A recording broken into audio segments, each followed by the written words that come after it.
Bye. Oh my god, Vishana. Hi friends, അസ്സാം വലൈക്കും. അപ്പം ഇന്ന് എൻ്റെ ഡോക്ടറെ കാണിക്കാൻ പോകേണ്ട ദിവസമാണ്. സോന ഉമ്മച്ചിൻ്റെ അടുത്ത് ഏൽപ്പിച്ചിട്ടാണ് പോണത്. ആൾക്ക് വലിയ സുഖമല്ല, 2 ദിവസമായിട്ട് ജലദോഷവും ചുമയൊക്കെയാണ്. പോണത് കാണുമ്പോൾ ചെറിയ സങ്കടമൊക്കെ ഉണ്ട് ആൾക്ക്. കൈയൊക്കെ കാണിക്കുമ്പോൾ എൻ്റെ കൂടെ പോരാൻ കരയുന്നുണ്ട്.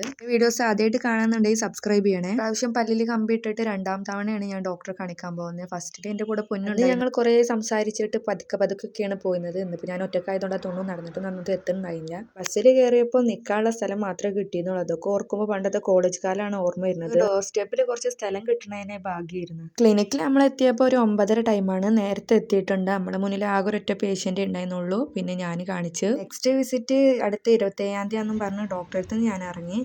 തിരിച്ച് ബസ്സിൽ കയറിയപ്പോഴും ഞാൻ പല്ലെന്നെ നോക്കിക്കൊണ്ടിരിക്കുന്നു. ഒക്കെ എന്തെങ്കിലുമൊക്കെ മേടിക്കണം എന്നുണ്ടായിരുന്നു. അപ്പം നോക്കിയപ്പോൾ രാവിലെ ആയതുകൊണ്ട് ആ ഷോപ്പ് തുറന്നിട്ടില്ല. മിഠായി ഒന്നും കഴിക്കൂല, എന്നാലും ഞാൻ ചെല്ലുമ്പോൾ എനിക്കത് കിട്ടുമ്പോൾ ഒരു സന്തോഷമല്ലേ. ഡോക്ടർ ഇന്ന് പല്ലിൽ എന്ത് ചെയ്തു എന്നറിയാണ്ട് എനിക്കൊരു സമാധാനമില്ല. ഞാൻ വീണ്ടും ചെക്ക് ചെയ്ത് നോക്കി ഇന്നിപ്പോൾ എന്താ ഡോക്ടർ ചെയ്തതെന്ന്. പ്രീവിയസ് ടൈം ടൈറ്റ് ചെയ്യാനിട്ട റബ്ബർ റിമൂവ് ചെയ്തെന്ന് എനിക്ക് മനസ്സിലായി. വീട്ടിലേക്കുള്ള 2ാമത്തെ വളവാണിത്. ഇതും കൂടി കഴിഞ്ഞാൽ എൻ്റെ വീടെത്തും. ഞാൻ വിചാരിച്ച പോലെ ആൾക്ക് എന്നെ കണ്ടപ്പോൾ വലിയ എക്സൈറ്റ്മെൻ്റ് ഒന്നുമില്ല. ആൾ ഭയങ്കര സങ്കടപ്പെട്ടിരിക്കുന്നു.